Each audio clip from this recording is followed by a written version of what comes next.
It is a quarter to the weekend. You're watching Smell the Coffee with Diana Master and Glenora Shipura. And boy, oh boy, do we have the show for you today. How are you doing, sweetie? Mercury is still in the Gatorade. It's ending tomorrow, guys. So don't panic. Okay. We're almost out of Almost it. there. What has happened for you that has made you really be like, yeah, Mercury's in the microwave? I think we over... Because it's always about the exes coming back, blah, blah, blah. But it's not really about that. It's just about what lessons have you learned. So I've been seeing a lot of like themes around like, oh, I dealt with this. I thought I was over this. Oh, okay, this is me now. So it's more just like the universe testing you. Hey, remember that lesson that we taught you? Did you really learn it though? So, and then you're like, yeah, I think I have. So for me, that's what it felt like. Of course, the exes and whatnot will always come back during Mercury retrograde. But they say apparently they only come back. If they don't come back, that means you are done. Whoa. You have cleaned up your cycle, your karmic you've cycle. learned your lesson. So if they don't come back, that means you're done. Wow. You've done the job. Crazy. The inner work. You're crazy girl. That's Yeah. Have you had a dark night of the soul? Yeah, I think I feel like the past 5 years have been the dark night of the soul. Because what has been happening, guys, like I feel like I was just in some type of dark hallway that was never getting any light. So basically, a dark night of the soul is an ego death, right? Everything, you want to be in isolation, you don't want to talk to people, you are basically shedding, a part of you, and it is the pits. Not even shedding a part of you, shedding what is not you. It is the pits. When I tell you a dark night of the soul, people actually tend to mistaken a dark night of the soul for a depressive episode. So sometimes, yes, you are having a depressive episode, but sometimes it could be a dark night of the soul. And the problem with the dark night of the soul is there's no time frame. My dark night of the soul, I think 4 years ago, lasted 2 weeks. And I was like, what is happening? It's for the birds, guys. It is for the birds. You want to be in isolation. The things that you used to find joy in, you don't find joy in anymore. You're like, what is life? Nothing makes sense. You are just, which is why people tend to mistake it for a depressive episode. But the more you read about it, the more you're like, aha. So obviously depression has some heavier themes, people start with the ideation of suicide and all of that. Then okay, this is depression. Dark night of the soul, you literally don't know what you want to do with yourself. You don't know what you want. You don't know if you want to be in isolation or not be, I want to be surrounded by people, but actually, no, I don't want to be surrounded by people. But, I want to do this, but maybe, no, I don't want to do this. What is life? What am I supposed to do? And usually they say a dark night of the soul is when you're on a twin flame journey. I think the viewers don't know about a twin flame journey. Please enlighten them. So twin flame journey, right, is basically for those that believe in reincarnation. So they say every time you get reincarnated, your soul levels up. Then it gets to a point where it levels up so much that it can't be contained in one physical vessel. And then it splits in two. So your soul splits in two. So now you constantly are looking, or not really looking, and not everybody has a twin flame, by the way. It's unlike soulmates.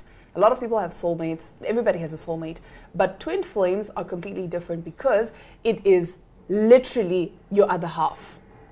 The other half of your soul. So when you finally meet this person, and again, not all twin flames can meet in one lifetime. Sometimes you guys just go your entire lifetimes without knowing of each other. But then those that do come into union with their twin flame, it is so triggering because this person reflects things about you that you don't like about yourself. It's a literal mirror. It's a literal mirror, and it forces you to work on these things. And another thing about twin flames is that there's always the runner-chaser dynamic, because the one is running and the one is chasing. And then usually the one that is chasing is the one that goes through their D-knots, the dark night of the soul first. Really? I didn't know that. Actually. Usually. Wow. And so that's just how the whole twin flame concept works. So a lot of the times they might come back into union, but then sometimes it's really just because of the lessons that you need to learn. Yeah, the evolution of the soul. The evolution of the soul. So sometimes you guys just decide, you know what? Nah, bruv, it's best that we don't. But it is very triggering. It is extremely overwhelming, and it's just so, it's a lot. I feel like I've been dealing with a twin flame situation. Not like a person, no, not like that. Just like everything in my life for the past, especially the past 5 years, I have to say, have been a whole thing of, it's a mirror. Oh, you remember the thing that you've been shoving down? Okay, now you got to deal with it. Well, if it isn't the bridge that I said I'd cross when I get there. So not a literal lover, but like, life literally saying, hey, are you going to deal with these issues? Or must we repeat them?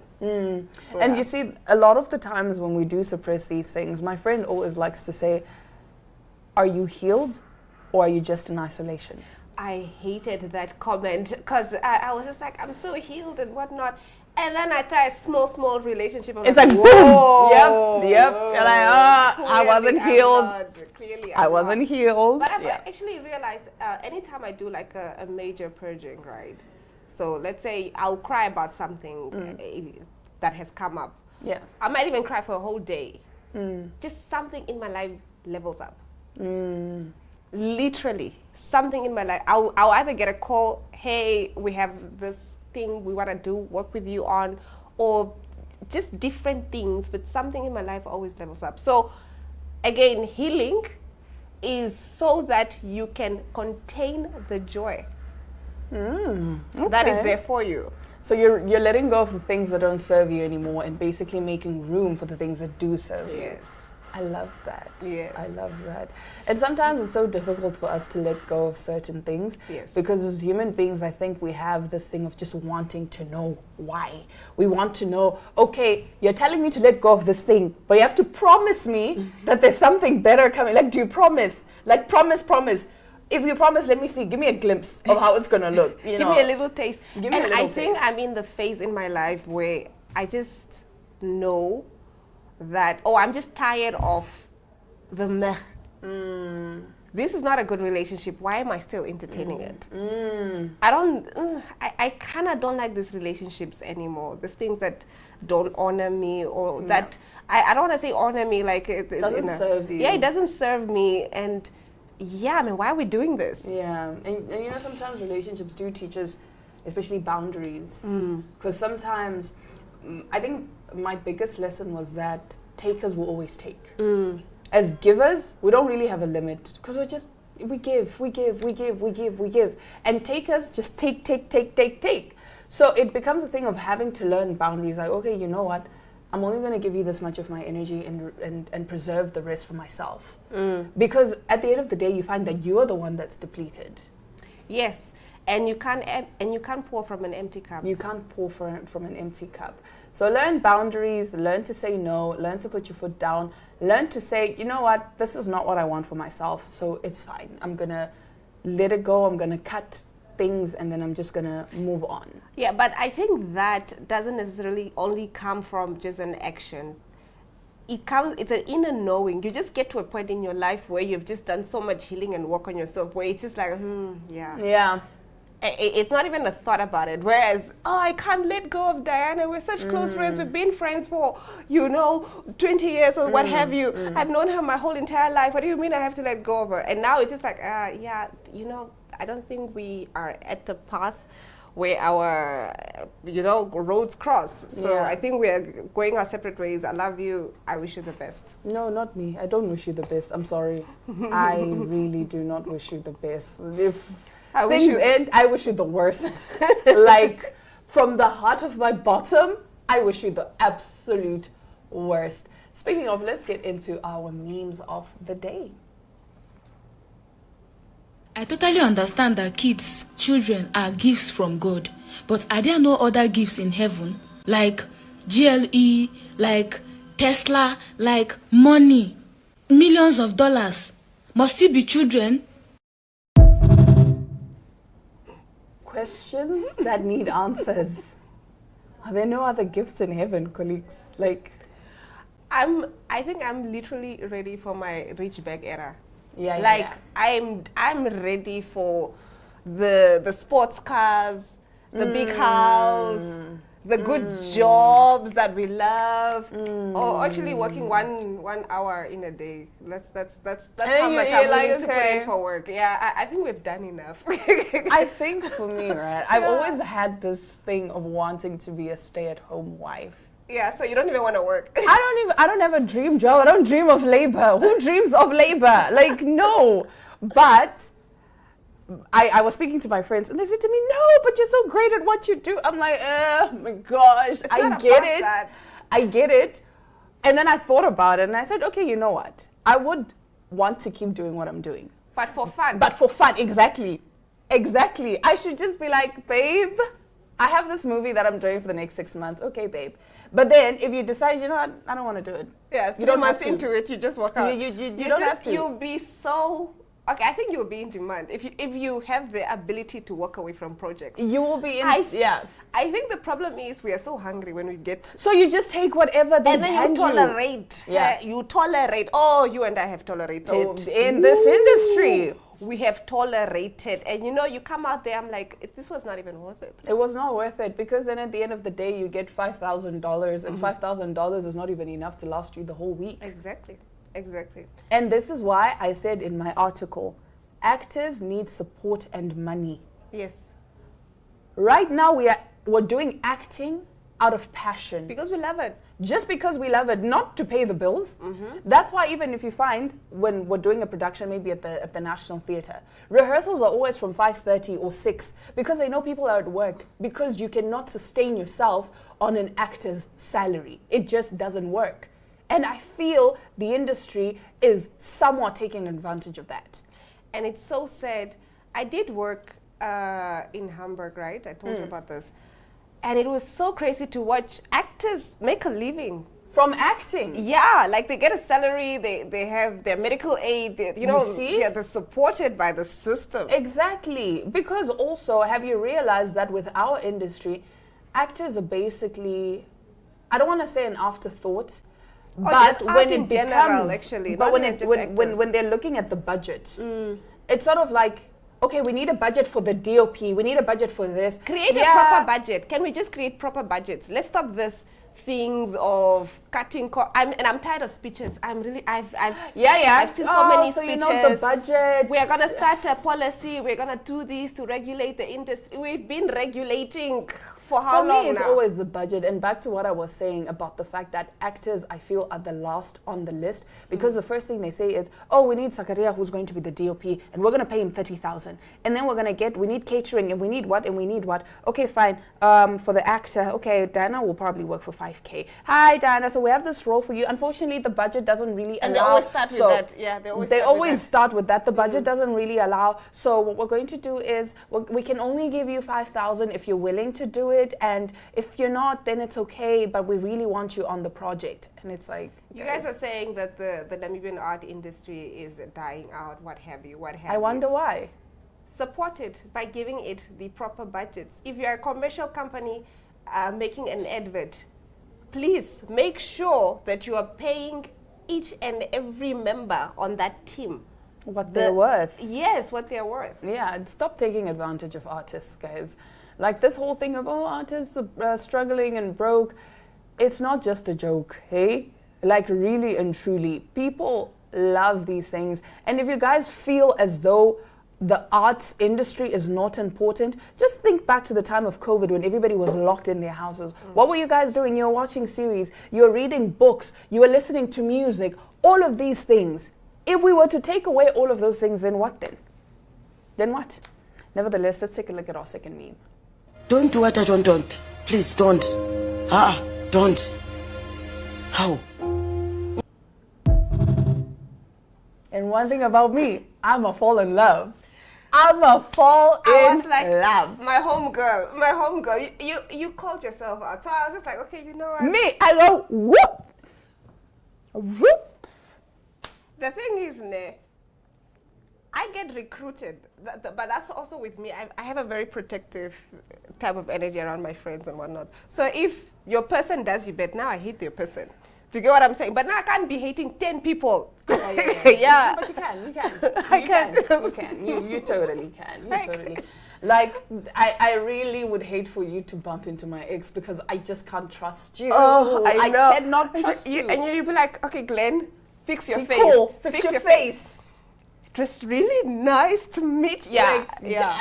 I cannot let y'all be in the same room. Yeah, and I'll be making like those, snarky comments. Like, This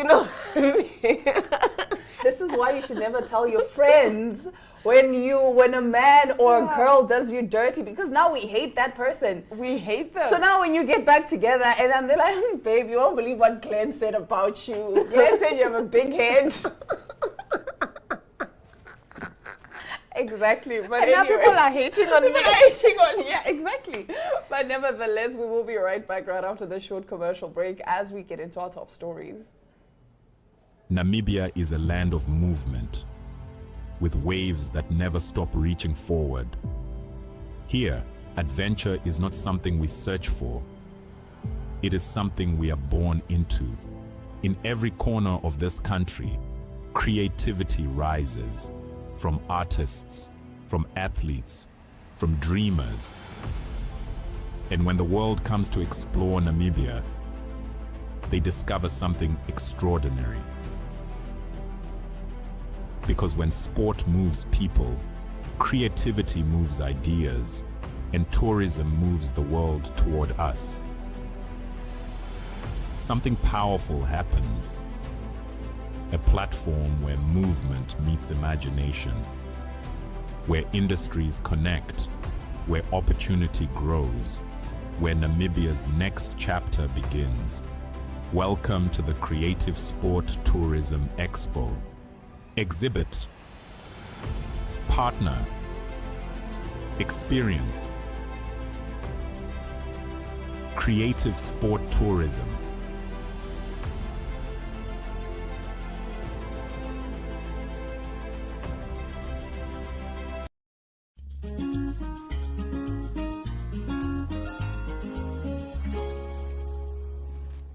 Getting into our top stories, mega church pastor Josh Howerton did something a little unorthodox to achieve an orthodox outcome. Howerton, who leads Lake Point Church in Dallas, preached a sermon last month, 3 things that will kill your marriage. And at the end of the message, he invited cohabiting unmarried couples to get married.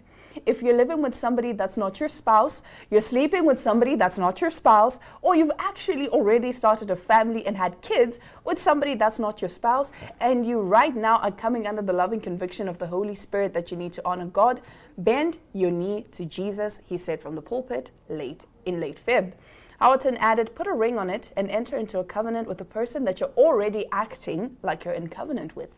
The pastor revealed that this past week that after that sermon, which he said he spent a great deal of time preparing, 52 couples came forward and all were married Friday in a joint ceremony and celebration. These 52 couples heard the marriage sermon 2 weeks ago and came under conviction, he wrote on social media.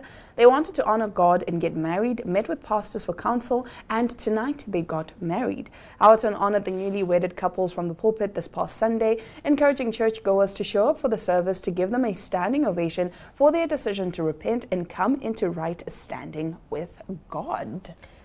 Okay, I see what he's doing. It's amazing. I told you I have my commitment issues. Yeah. But if ever I am to get married, I don't want it like that. Like Bruv. a group Bruv. wedding. It's not even 2 people or something. 52 couples. Bruh.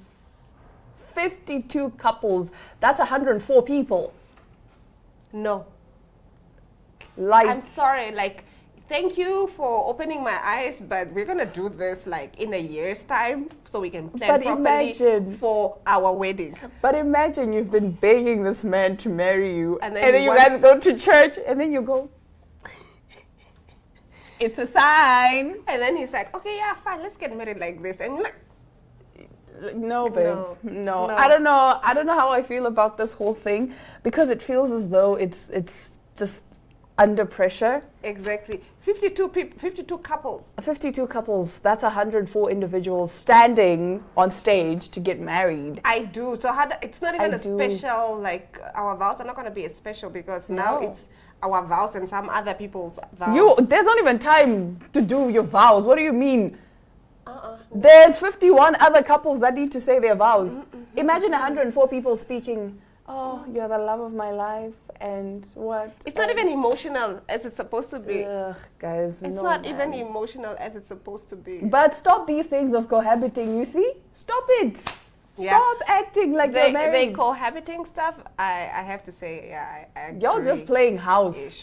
I And agree-ish on it. a lot of the times, this man probably won't marry you because he's already getting everything without the ring. Like, in his mind, he's like, why should I pay for the premium package when I already have the premium package without having to pay the premium price? You're already doing all of these things for me anyway, so why would I marry you? But what if we are both living at our respective places and we visit each other? No, that I understand. Yeah? My thing is just, why are you acting like a wife on a girlfriend tender? Don't act like a wife on a girlfriend tender. Okay. Don't act like a husband I on a need your boyfriend tender. advice on that, but we'll talk off camera. Now, getting into our next story, speaking of things that went haywire, Kristen Cabot, the woman at the center of Coldplay's Kiss Cam scandal, drops new bombshell about viral moment. Kristen, the woman who found herself at the center of Coldplay's Kiss Cam scandal back in July 2025, has slammed celebrities like Gwyneth Paltrow and Ryan Reynolds for poking fun of the viral moment that exposed her affair with astronomer CEO Andy Byron. Now, the mom of two sat down for a candid tell-all for Oprah Winfrey's podcast, where she expressed her disappointment in seeing such big names jumping on the Kiss Cam controversy for their own amusement. Following a flurry of memes circulating on social media, Paltrow then agreed to star in a short ad released by Astronomer, where she joked about the company's unexpected moment in the headlines involving their CEO and head of HR. That was really disappointing to me. I felt like Gwyneth, someone whose company Goop is founded on or framed around uplifting women and women's well-being, she doesn't need the money, she told the talk show queen. I don't know why she felt the need to throw gas on the fire and get involved in all of these. Ryan Reynolds' company Maximum Effort also worked on the ad. I don't want to let Ryan Reynolds off the hook either. He produced the ad, he created it, and his wife Blake Lively has just gone through something really similar over the last year. She insisted, referring to Lively's very public legal battle with It Ends With Us co-star Justin Baldoni. The biggest bombshell from the interview came when Cabot shared the truth about her relationship with her then boss and the controversial few seconds that changed both of their lives. She insisted the pair did not do anything wrong on that fateful evening because they were both secretly separated from their partners. I was walking into the concert and my daughter messaged me and said, oh, it's great that you and Andrew Cabot are both at Coldplay.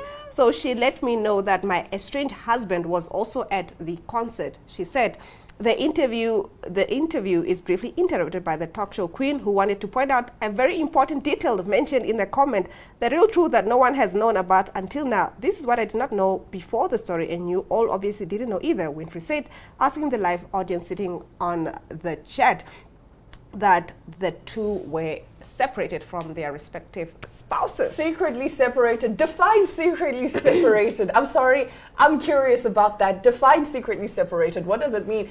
Does it mean it's a secret from your spouse that you're separated? Because he's saying that had she run into her husband, he would have not been shocked that she was with her boss.